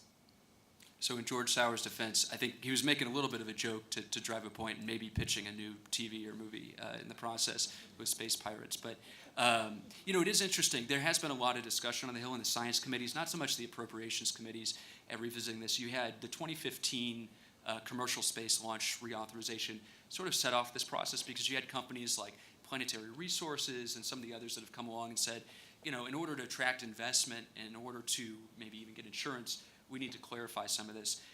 Probably where the rubbers met the road in terms of a practical example of this has been this issue of mission licensing or payload review for non-traditional space activities by private actors. An example of that would be, if you want to have a private space station that's not under the purview of NASA, do you have a process? There's a process for launching it and getting it approved and having your license and everything in place. But there wasn't a clear process compliant with the Outer Space Treaty for that. And so you saw at the end of the last administration some proposals about how you do that. In the interim, you have FAA AST, which is actually doing a really great job of doing these payload reviews that sort of checks that box. But Congress, I think, is sort of watching that play out, and there's been some different ideas. I think when you get into the resources issues, there's a lot of sensitivities to, there's sort of a chain reaction with our international partnerships that from both the industry standpoint and the U.S. government standpoint, you don't want to start pulling on some different strings without thinking about the consequences to those international partnerships, particularly if it looks like you're being very blatant and sort of grabbing something. And I think people like Scott and Mike, I don't want to speak for you, but would probably say the first mover up there, and we hope it's the United States, is probably going to shape a lot of the norms and behaviors, no matter what the Outer Space Treaty says, but hopefully in a way that our international partners would see as a valid and legitimate activity. Well, I think I might have been the first one to say that the rules are made by the people who show up. I believe we have a question up here. So as a former swamper up there, not in Muscle Shoals, I could say that, I'd like to double down on what Frank said about Kate, and that she is the dean of the industry advocacy world. What is being done to educate swamp critters from the larval stage up, in this space policy realm now? Well, I think that we've learned a lot over the years, especially with the turnover in the members of Congress and the staffers, as Tom alluded to, that we need more help inside the Beltway by educating them outside the Beltway. And that's why we've been developing a supplier network that engages year-round in trying to reach out to our suppliers in certain areas and say, your member is on such and such subcommittee or such and such committee and needs to be educated on what you do and who funds you and how you do it and why it is important to you, and not just leave it up to Texas and Florida and Alabama and California members. We're reaching out and doing I think the suppliers do a much better job than I've ever done in talking to their elected representatives about the importance of investing in them and what they bring to their economy. And it's interesting to see. I think that folks with social media are getting even more engaged, and I love that. I think that the world of tweets and Twitter and all that stuff is something I've had to adopt, and luckily I have a 19-year-old who's trained me. But the reality is you can communicate for very little money with people who matter and who make decisions and correct them politely, but correct them if they go off base. And so what I see is a groundswell of support from our supplier base. And they're in places, like I mentioned, the great place in Detroit, but they're in Wisconsin. There's a great company in Wisconsin, I'll give them an ad, Amaron Cork. They build the corks for all the champagne and wine in the world. Wonderful company. They also do cork for Sandy Coleman's folks out in Utah, and they do cork for Orion, and they do cork for other parts of the space program. But they never bother to talk to any of the Wisconsin members about how much more money they make off of working for government contracts on cork than they did in selling corks. And so it was kind of interesting, but they're very engaged now. And what's fun is they're so proud of being part of NASA. The NASA logo is so big on their door, it's unbelievable. And they're so proud because every now and then they get an award from NASA and an astronaut will show up. And their workers, they have 60 people, but their workers all show up with their families and their kids, and half the town comes out because they work for the United States space program. And it's neat to see, but thanks for the softball. Come back to the swamp. I was going to ask our panelists for a last word, but I think that might make a good one, and we're out of time, so it works out well. Let's give them a sign of our appreciation.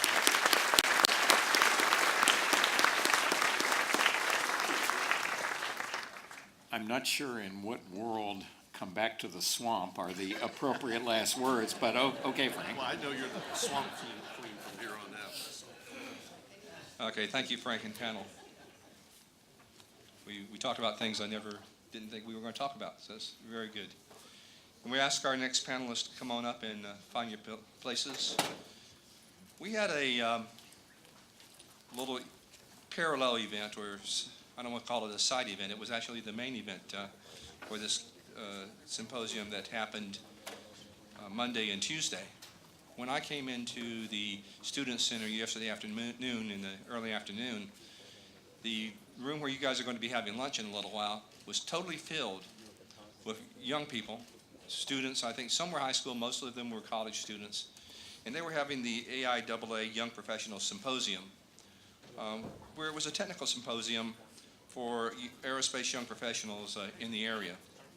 And Monday they had technical sessions, they had discovery sessions, they had sessions where they talked to each other, and then yesterday was primarily with mentors and discussions with mentors and how they should move forward with either their projects or their educations, and then maybe into their employment a little bit. So our next session is on the next generation. The moderator is Aaron Koshut, who's the director of the Cummings Park here in Huntsville, and he's responsible for managing and marketing the park and providing a business environment that's conducive to growing the existing industry and recruiting new industry into the park. So, Aaron. I think we're waiting on one other panelist to come in from outside as well. But I'll go ahead and start framing the discussion as she makes her way down. Good morning, almost afternoon. I am Erin Koshut, as mentioned, Director of Cummings Research Park. I'm housed in the Economic Development Division at the Huntsville-Madison County Chamber.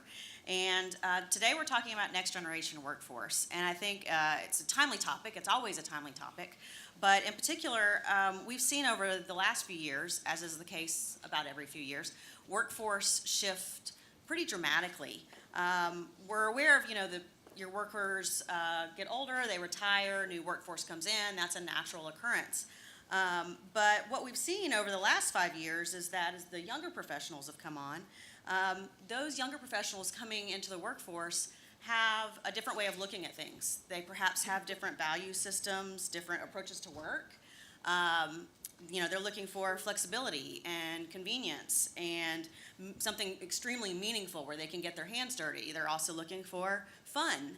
And so that it becomes more than just the work-life balance. In economic development over the last 5 years, we've seen a filter shift in terms of location for companies, and that priority is on talent. And they want to be at a place where they can attract talent. And where they can grow their talent. And one of the reasons that that's become important is that young professionals in particular, but really you could say this about professionals in general, when they're trying to decide where to go work and they're looking at multiple offers, unbeknownst to the company, they'll fly into a city and test drive that city. And they'll test drive where that company is located, what's around them, where could they live, what's the ease of access to that location, what else is there to do in that city. And then they will factor that into their decision in terms of the offer that they select. This is an interesting shift in terms of priorities that we've seen for companies. 2 weeks ago, I was with a number of site selectors, and a site selector from Deloitte was saying that the next generation workforce is not going to be uncommon to see young professionals coming in that have had 10 to 20 jobs over their first 5 years of employment. That is a fundamental shift, right? I mean, I got out of college 20 years ago, and it was loyalty and longevity, and those were kind of the staples. And now that's shifting and changing. And so I think this is a really interesting panel. We've got some great folks here with a broad range of perspectives. And so I'm going to let them each take a few minutes to introduce themselves. And Mark, since you're right here, we'll start with you. Sure. Thanks, Erin. My name is Mark Becnel. I am one of the founders and one of the owners of Radio Bro Corporation, and I serve as its president now. Radio Bro we're about to turn 4, so that's exciting. We're talking about employee turnover. Our longest standing employees a little over 3 years. So we actually are able to retain some of our employees, and that's exciting. We're just starting to turn on where we're bringing on career people. So Jay, a fellow entrepreneur, of course, in town, has watched me grow up, and I've watched him as well. And so we're all kind of friends and see each other. And of course, we are very active in the community. We build electronics, and so we're always constantly looking for new people. We have our workforce is we have computer engineers, aerospace engineers, mechanical engineers, chemical engineers, production engineers, one of each. We get one of each because that's what we can handle, and then we work as a team to solve aviation and space problems. It's a lot of fun, and we have a very dynamic workforce with very weird and different requests than ever before. Just to give you an idea, the hardest problem we have is figuring out who has never filled out a timesheet on their first day. Because a lot of them, especially people that are in a really well-off situation coming out of high school, will have never had a job. And then they show up and we have to teach them what a timesheet is. That I had a job when I was younger, so that was one of the learning curves starting the business. But anyway, that's my perspective. I'm aerospace and physics, by the way. Not a business manager, but I run a business. Thanks. Lindsay? I'm Lindsay Ferguson. I am the president and CEO of Leadership Huntsville, Madison County. So very different background and perspective than our other panelists sitting up here. Most of my background is in human resources, focus on talent development, talent retention. So really harnessing and developing human capital has been my professional focus and real passion. Leadership Huntsville is a community leadership program, so it's been here in the community for 30 years, even though I've only been part of that organization since June. And so we really focus on identifying, educating, connecting, and inspiring individuals in leadership in their community. And as we talk about talent, one of the things that we focus on a lot is sort of how do we have people roots in a place. Aaron talked about how, a lot of our new generation workforce, the location is often the primary driver of how they're selecting where they're going to work and what that looks like. And so thinking about all the things that a community is doing in order to holistically attract and retain talent is a big piece of that. And so it's exciting to sit up here with folks who are looking at that from differing perspectives, and look forward to the conversation with you guys too. Jay? Hey, my name's Jay Skylas. I'm the founder and CEO of Avum. It's Avum. We dropped the space. We had like a Facebook moment where it was like the Facebook, I don't know if you've seen the movie, but one of the VCs told us to drop the space. We dropped it. So it's Avum. Avum is we provide space delivery services for small payloads. But we're very stealth, so I'm not going to really go into that. But instead, I'm going to go into a little bit more about my background, which I think is more relevant to this panel. I actually started my career right across the street at the Center for Space Plasma and Aerodynamic Research, developing autonomous shock detection algorithms to detect early warning capability for satellites. And then I transitioned over to NASA Marshall, where I worked on nuclear thermal rockets and autonomous robotic technologies for in-orbit servicing capability. Then I jumped into the commercial space sector with a company called Moon Express and developed peroxide rockets, where we sort of went on to win the Google Lunar X Prize Milestone Prize, which was really fun. Shortly after that, I worked on a few different secret commercial space programs prior to joining Firefly Space Systems as the responsible engineer of the Free R1 rocket engine. After leaving Firefly, I worked on Boeing's SLS Exploration Upper Stage on the propulsion system again, just before founding Avum about 18 months ago. As you can probably tell, I've really had the unique privilege at a young age to jump across from government to legacy space to the new space, what we call it, which really I think is just ongoing commercial space. And so I hope to really leverage that experience and contribute to a good discussion on this panel about what I see as next generation workforce and what's important. Also, thank you for this opportunity. Yeah, absolutely. Thanks for joining us. I think our intention is just to start a couple of questions to get it kick-started, and then we certainly hope that you all will have questions as we go along. So we'll start. Lindsay, I'm going to start with you as kind of a more general question. With the onset of younger professionals and then Generation Z or Generation Generation I coming on, and all these terms, what does that worker really kind of look like in terms of background and values and job preference? So if you think about Generation Z or Gen I generation, Gen Me, I think you've heard them called too. So this is a generation that, they're born 1995 to 1996 till about 2010. So they're your folks who are coming out of college right now. They're 21, 22 at the oldest of that generation. And they grew up with every electronic device that you can think of, not with like dial-up and broadband internet, but with an expectation of Wi-Fi, an expectation of a smartphone, the ability to customize those things to what they want to do. And so, thinking even just from how they view the world and technology side, that is not just part of what they have experienced, but it's really an expectation. Google always existed for that generation. And so, a different mindset in terms of what that looks like, but also a different way that they think about things. So a preference for digital communication, which we've seen a big shift of in general, and yet kind of coupled with a preference for some face-to-face interaction too. So you even see that digitally with things like FaceTime, then how much it has boomed, but apps like Marco Polo and other things where people are not just texting, but they're taking advantage of the ability to speak with somebody face-to-face from a certain perspective. But there's also with that, instant gratification that comes to a certain extent. But on the flip side, from a company standpoint, and also an expectation of how can you do something more efficiently? How can you leverage technology so that you can get that job done? And so the other thing that's unique about that generation, though, is they also grew up in a time where their parents very keenly experienced, kind of our Great Recession. So 2008 is something that hit their families and their world and that they started to see. So you also start to see a generation that looks a little bit different in terms of some of the bouncing around that I think we've talked about a lot more, because that stability becomes a little more important. That's something that they're actually talking about a little bit more because they've seen what that looks like, but they also expect that there's some fluidity within that, so they know that they don't work just 8 to 5, because I bet no one in this room probably only works from 8 to 5.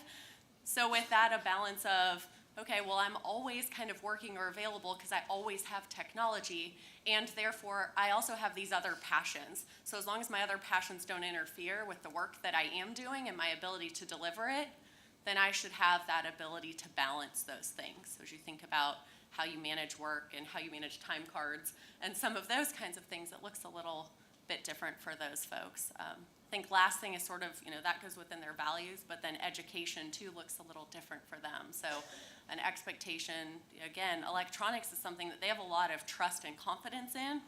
So traditional education maybe looks a little different from their standpoint in that an online degree can be equally as valuable as sitting in a classroom and having that experience. In addition, maybe a little bit less, at least this initial group, they're not all jumping as often to higher ed. So in terms of, after they've finished a 4-year degree, they're typically going to work, or they're looking for different ways to get some of that experience and credentials. So thinking about on your job descriptions, what does experience and qualifications look like? What are the ways that someone can get that might look different than how we have traditionally thought about that? There's sort of an expectation there that we have a different approach to how those things come across. And speaking of different approaches, Mark and Jay, you all have, you both have now both been in the workforce, and now you're both having owned your own companies and you're hiring that next generation workforce.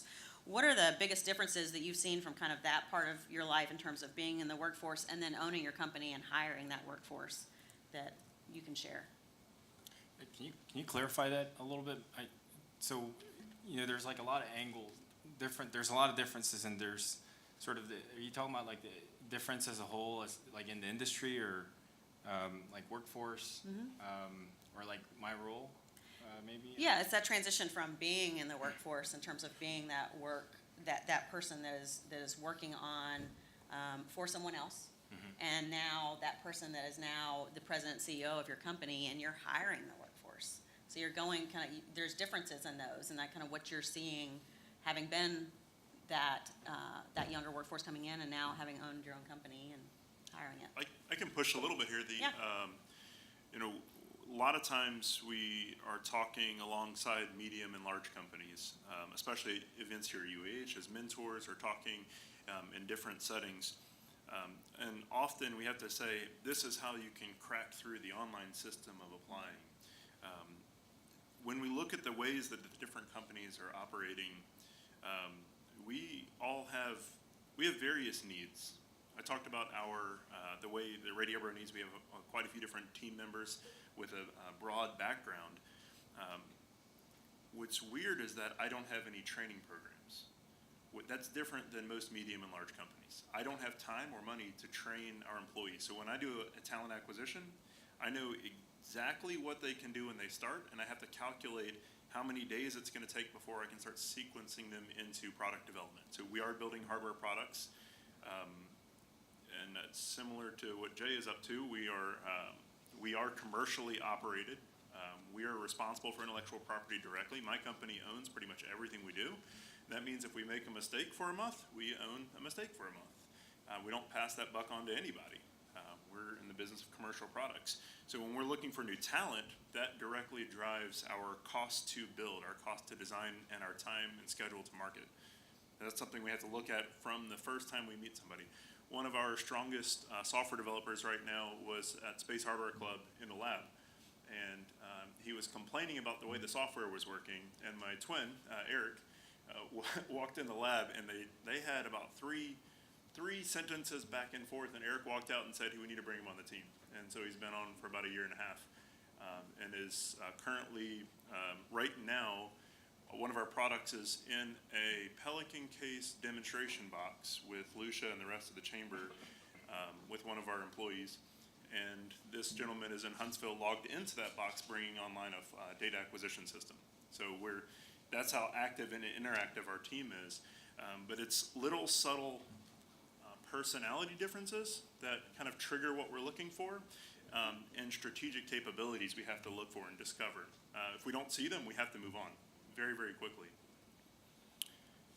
So for me, the biggest I'll quickly touch on several subjects here, but the biggest difference for me is when I was joining the workforce, which was somewhere around 7 years ago or something like that.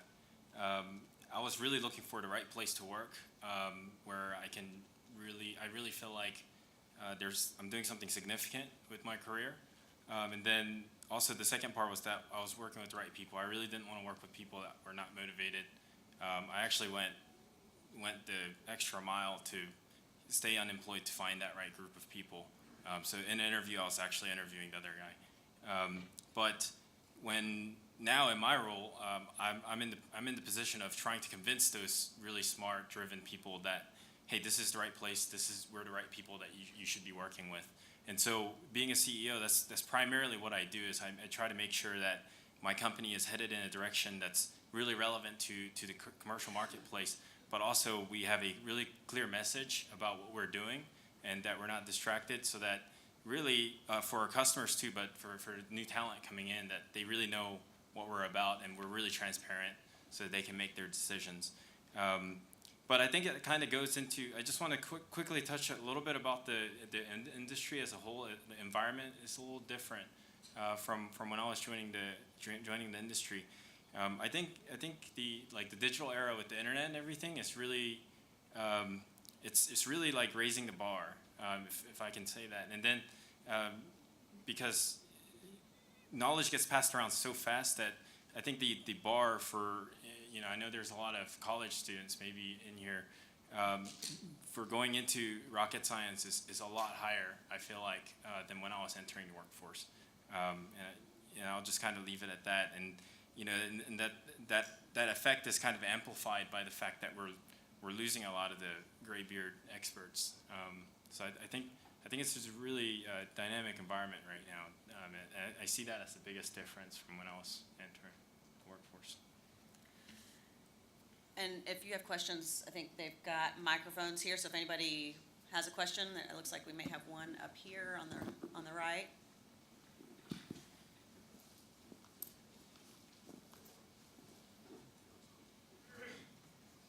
Okay, I'm a graybeard. I'm a NASA consultant, NASA 40 years. What do we need to learn? Now, I appreciate the comments I already heard. If I'd heard somebody had been 10 to 20 jobs in 5 years, I wouldn't even interview them. But I know I'd miss a talent. What are you going to learn from the graybeards? In other words, you got your own culture.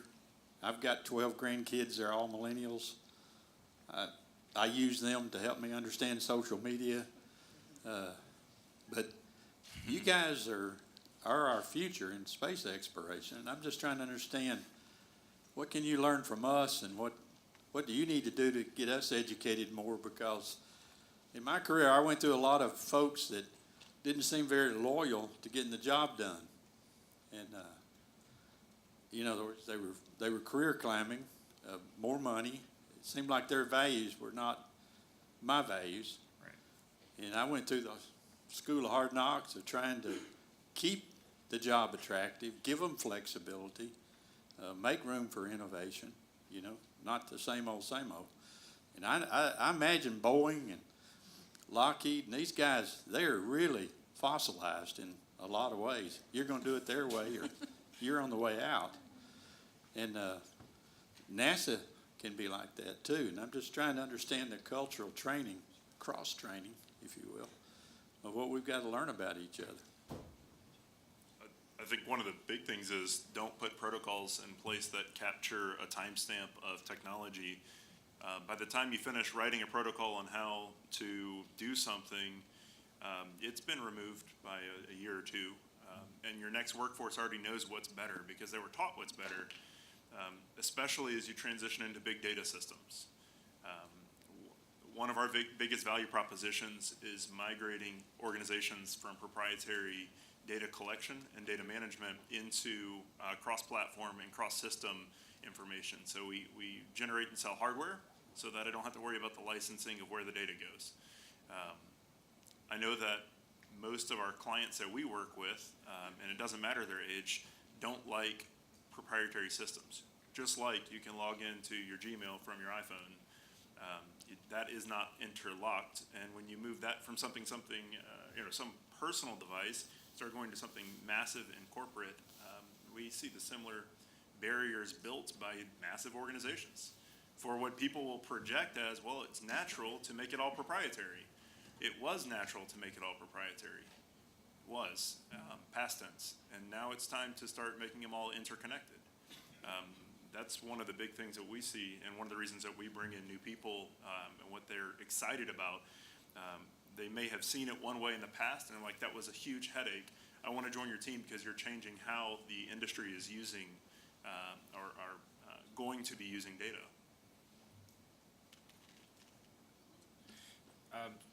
Go ahead. So there's so many things that I could talk about. This is a great question. Thank you for the question. So when I generally kind of talk about my background and my experience, I either get two reactions. I either get, man, you've done so much, or I just get laughed at. Like nobody believes me. And I can see both perspectives, and I respect both perspectives. But the key thing that I really rarely get to communicate is that I would have never had the opportunity to work on those things and be successful, even if it was a failure. I would have never had that opportunity if I didn't have a list of mentors that were just so long I couldn't even list them off. I was when I first got into the industry, I was that kid that just basically walked around. Just walked into random offices and asked questions and things like that. And, it's just one of those things where it's just a big cultural difference because the thing about millennials, I think, which is my generation, that I think is like the most misconception is that like we want these like flexible hours and all these things. And yeah, it's true that we want those things, but the motive behind it is just like every other generation. We really want to do what's going to make us successful really, really well. And we really believe that, having some of those things helps us to do that. And when you really think about that, the big cultural difference kind of presents a barrier for a really effective exchange of ideas, communication, and message. And so I think I'll just kind of wrap up my answer with this one quote, two quotes. So at Avon's office, we have this quote that says, don't just reinvent the wheel, take what we learned and invent the future. And those are straight from NASA SMEs that they're mentees of von Braun's original rocket scientists. And they tell us that.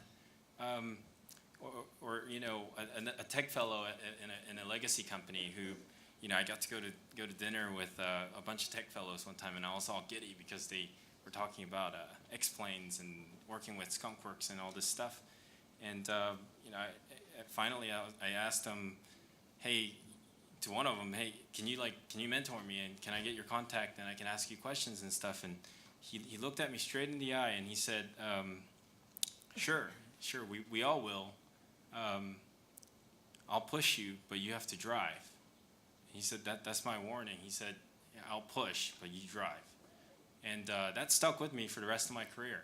And I think that it's just representative of really good leadership and what I would like to see in all the graybeards. It's that, yeah, millennials or any next generation workforce coming into the workforce, we don't have that experience, but there's drive and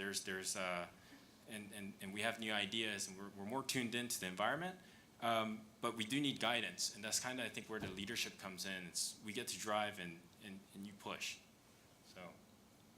Jay touched on something that I was going to say also, which I think that is a great question, and the short answer is a lot. There is a lot to learn, and there is likely a lot to learn in both directions, back to kind of Mark's point too. And you have a generation, the generation that's currently kind of our young professionals and the generation that's coming into the workforce, mentorship is something that they seek, in addition to, you'll kind of hear the joke of like fear of missing out. But if you look at that in the workplace, the fear of missing out actually means that these folks want to be cross-trained. They want to understand kind of like a broader team dynamic. So your young professionals want to know what's going on more so that they can look at the whole picture, and the likelihood is that they're much better employees if you're able to, kind of open the curtain up a little bit more and be willing to share and have more open communication from that standpoint too. And that mentorship, whether formal or informal, is critical, especially for a lot of that knowledge that needs to be passed along, because it's important for what the future looks like too. Great. Question up top? Yes, I know a lot of young people sort of give up on the job search because of hiring practices that are maybe a little outdated or don't make sense to them. The prime example is the entry-level job that requires 5 years of experience. Also, things like young people are willing to travel across the country to take a job, but companies won't look at you unless you already live in the area. So I was wondering if you could talk a little bit about what companies can do to attract a new generation of workers instead of losing potential talent to jobs that they didn't even want to take in the first place. One of the big successes we have on this campus, which impacts probably half the organizations in the room, is something called Space Hardware Club. With that, we're having a problem where very interesting organizations from around the country are picking off some of the best people that we want to recruit, for example. And that's because the visibility started to increase. It only took one of the students getting through that web system to introduce those organizations to now hundreds per year going through these academic programs with hardware. Earlier, I think Todd mentioned that the hardware teams, rocket teams on campuses are very interesting. I agree quite a bit. That's where the training happens.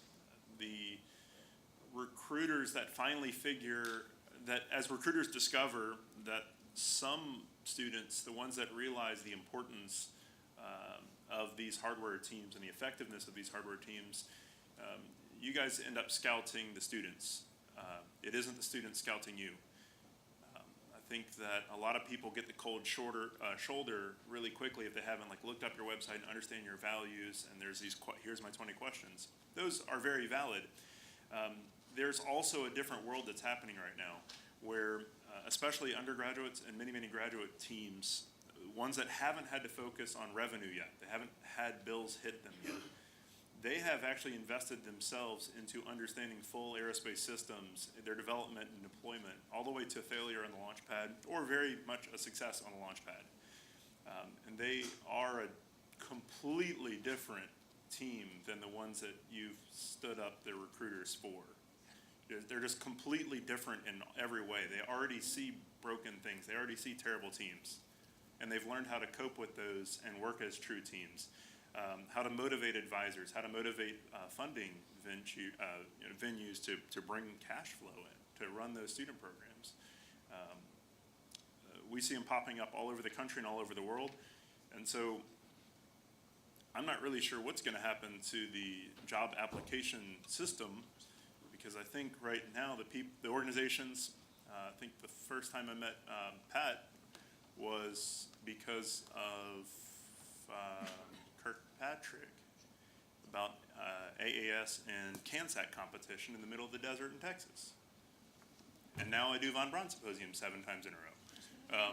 That's an example of how a hardware team enabled me. So, who was the gentleman that asked the question? Are you already in the industry, or do you know somebody that's trying to get into the job, or? I'm making a transition from another career path to engineering. Gotcha. So I can only draw from my own experiences, but I'll tell you this. So I put out these job postings, and I have to figure out like what to put on those qualifications and stuff. And I've kind of thought about this a lot, but I'll just say one thing. So I would not focus on the like 5 years experience thing in general, because especially now, because with social media and exposure and everything, if you're good, you're gonna get hired. That's just hands down bottom line. If you're motivated and driven, like no company's gonna tell you no. Like for instance, my first time, the first job that I ever got, I had to volunteer. I probably went through like 8 different contacts to get to somebody at NASA who would give me a volunteer internship. Because I didn't have an impressive resume. I didn't have 5 years of experience. And I was just basically like, I'm gonna come volunteer and figure out how to make nuclear fuel cells. And he was like, okay. And so I just kind of like showed up and did my work. But all that to say, and same thing with what Mark is saying with Hardware Club and everything, if you're driven, then you're gonna get exposed and you're gonna get hired. So. I think from the job seeker side too, that network and that engagement and that willingness to kind of go out there and meet people and talk to people and have conversations. I mean, you're talking about connections you made, in the middle of the desert. You're talking about volunteer internships and 8 different people that you talked to get there. There is still, despite all of the technology, social media, and all of those different things, there is greatest value when you can start to put a face and name together or have those referrals that are happening from sources you trust, whether that is a hardware club or that's other places. And so looking for those spaces to be engaged, both as someone who is hiring to know where does the talent go, but as someone who is seeking to know if I want to be able to publicize how good I am, these are the places I need to be in, the conversations I need to be having. Great, thank you. I think we are out of time. We are. But this has been a great, what I would call slice of what that next generation workforce looks like and how companies or young professionals or older professionals can engage and connect with each other as we continue to move forward in our work. So thank you for the opportunity. Thank you to our panelists for coming today and speaking. Very much appreciate the opportunity and the engagement. Excellent. Thank you. Thank you very much. Okay, it is now time to break for lunch. The luncheon starts promptly at 12:30, so about 15 minutes, down in the Student Services Building. So just go down the Greenway and hang a right. There are signs out there showing you the way. Today's lunch is sponsored by Boeing. Thank you very much, Boeing, with keynote speaker Bill Gerstenmaier. For those of you watching online, the live stream will take a break right now, and we'll come back on at 2 p.m. So thank you very much, and we'll see you all at the luncheon. Thanks.